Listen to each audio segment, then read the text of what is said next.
Bonjour, aujourd'hui je vais vous parler de MATLAB Simulink de Mathworks comme outil informatique de solution d'équations. Alors je vais m'intéresser principalement aux produits de MATLAB Simulink qui concernent les boîtes à outils et les ensembles de blocs, des nombres à virgule fixe, des communications, des traitements de signaux numériques, ainsi que les produits Xilinx qui permettent en fait d'implanter des algorithmes complexes en technologie VLSI, soit les FPGA de Xilinx. Donc on peut voir ce schéma bloc suivant les différents produits de MATLAB Simulink, comme par exemple les nombres à virgule fixe, les traitements de signaux numériques ainsi que les communications, le traitement d'images et de vidéos. Donc, en ce qui concerne le produit de nombres à virgule fixe, ça fournit à MATLAB des données de nombres à virgule fixe. Donc on peut développer des algorithmes complexes, les exécuter en utilisant l'arithmétique de nombres à virgule fixe. Donc, ce qui est utilisable dans MATLAB et dans Simulink.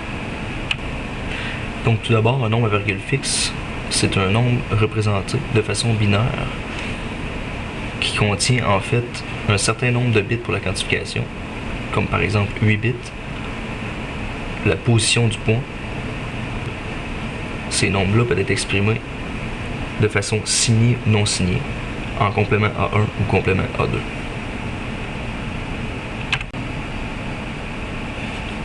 Donc, en utilisant la boîte à outils de nombres à virgule fixe, ce qu'on peut faire par exemple, c'est prendre une matrice A 4 par 4 en double et une matrice B 4 par 4 exprimée en double également. Effectuer un produit matriciel, comme par exemple élément par élément, ainsi que la sommation sur la colonne, qui donne une matrice C. Donc, ce que je veux faire, c'est d'utiliser les nombres à virgule fixe. Donc, je vais déclarer les différentes caractéristiques pour effectuer les différentes opérations arithmétiques. Donc, pour les overflows, je vais travailler en mode saturé.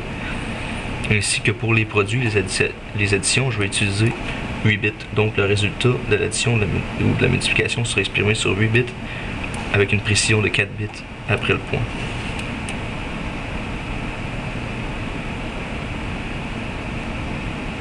Donc, je vais quantifier sur 8 bits ma matrice A. Donc, on peut voir ici les différentes caractéristiques.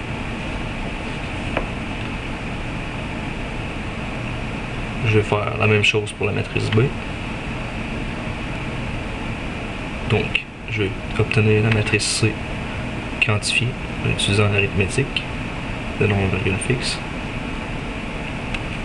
Ainsi, par après, je peux changer de représentation, par exemple, de façon binaire. Donc, concernant la boîte à outils de traitement de signaux numériques, dans MATLAB, ce qu'il permet de faire, c'est d'utiliser les opérations de traitement de signaux comme la génération de formes d'ondes, la conception et l'implantation de filtres, et l'analyse spectrale comme la transformée de Fourier. Dans Simulink, donc, il fournit une bibliothèque de blocs contenant des traitements de signaux, l'algèbre linéaire, des blocs de calcul matriciel, tout en utilisant différents formats de données comme les doubles, virgule flottante, virgule fixe ou entier. Pour ce qui est de la boîte à outils de communication, en fait, elle permet de faire des calculs MATLAB avec des fonctions d'affichage graphique, une interface utilisateur graphique, pour explorer, concevoir, analyser, simuler des algorithmes pour la couche physique des systèmes de communication. Dans Simulink, on a différents blocs pour concevoir et simuler la couche physique des systèmes de communication et ses composants. Voici un exemple de possibilités qu'on peut faire avec les blocs Simulink, des traitements de signaux numériques et des communications. Je peux générer de façon aléatoire des entiers, les moduler, passer le signal modulé à travers un canal qui dégradera le signal transmis. Le signal reçu passera à travers deux filtres, puisqu'ici je veux comparer la performance de deux filtres différents, ou le même filtre mais avec des paramètres différents. Je veux passer les données ensuite à travers deux démodulateurs pour calculer le taux d'erreur sur les bits de chacun des filtres. Je peux utiliser le mode d'entraînement qui permet en fait d'utiliser des données connues transmises pour adapter les coefficients du filtre, et le mode de décision directe qui permet d'utiliser des données estimées du filtre pour adapter les coefficients du filtre. Donc, je peux déterminer les coefficients du filtre, le rapport signal sur bruit, le nombre de coefficients des 2 filtres adaptatifs, la méthode utilisée, l'algorithme utilisé, ainsi que la technique de modulation et certains paramètres qui sont propres au filtre utilisé. Donc on peut voir ici la courbe de convergence des 2 filtres. Donc on peut voir le RLS réussit à estimer le signal transmis plus rapidement. Donc on peut voir ici le signal de référence, le signal reçu qui a été dégradé par le canal, le signal filtré. On peut voir la réponse fréquentielle du filtre. On peut voir également les coefficients réels et imaginaires des filtres.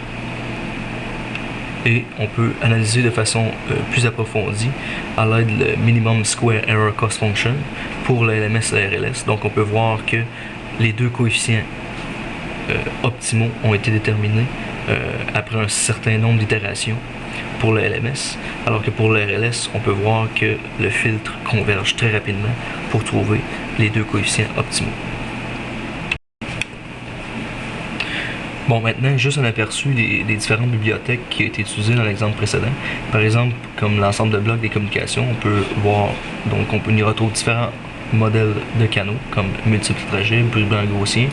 On peut avoir à utiliser des générateurs de bruit quelconques, des générateurs de données dans différents types de formats, des générateurs de séquences de code utilisés dans les systèmes de communication. On peut avoir à utiliser différentes techniques d'égalisation, comme par exemple autodidacte, blind en anglais, LMS, RLS, et des différentes variantes de ces algorithmes. On peut avoir utilisé des méthodes de correction, de détection d'erreurs, de l'entrelaçage, modulation analogique numérique, collage source, ce qui a trait à l'ensemble de blocs et traitements de signaux numériques, on peut avoir utilisé différents filtres comme Kalman. On peut avoir utilisé des outils de conception de filtres, des opérations matricielles ou algébriques, comme par exemple la matrice inverse, et du traitement de Fourier, par exemple, transformé de Fourier inverse rapide. Maintenant, j'aimerais attirer votre attention sur le produit Xilinx, donc ce qui permet d'implanter des algorithmes complexes en technologie VLSI, comme les FPGA. Donc c'est une bibliothèque qui fournit des blocs qui sont synthétisables directement en langage VHDL ou Verilog. Donc par exemple, on peut avoir utilisé des mémoires, des blocs de concaténation, des compteurs, des délais, des inverseurs, des multiplexeurs, des registres, comparer différents bits ensemble, donc des opérations de logique et plusieurs autres. Bon, maintenant, voici un exemple d'algorithme qui pourrait être implémenté dans un FPGA. Donc, ce qui a été utilisé, c'est différents blocs Xilinx, de la librairie Xilinx. Donc, par exemple, ici, c'est un rake, donc c'est une technique de détection de signaux à simple utilisateur dans les communications, par exemple, cellulaires.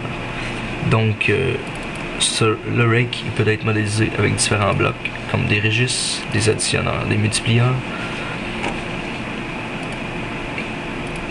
Donc, ce qu'on peut faire avec System Generator, c'est prendre des données générées par MATLAB, les faire passer en temps réel dans le FPGA.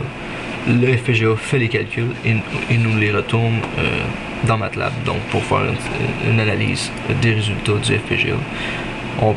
Donc on doit spécifier à System Generator la technologie cible de FPGA comme Vertex 2 ici, le langage utilisé soit Verilog ou VHDL. Donc on peut mettre des sondes à travers l'architecture VLSI pour visualiser différents signaux à tel endroit. Par exemple comme des signaux d'horloge, des signaux de mise à zéro, la sortie d'un additionneur, d'un multiplieur.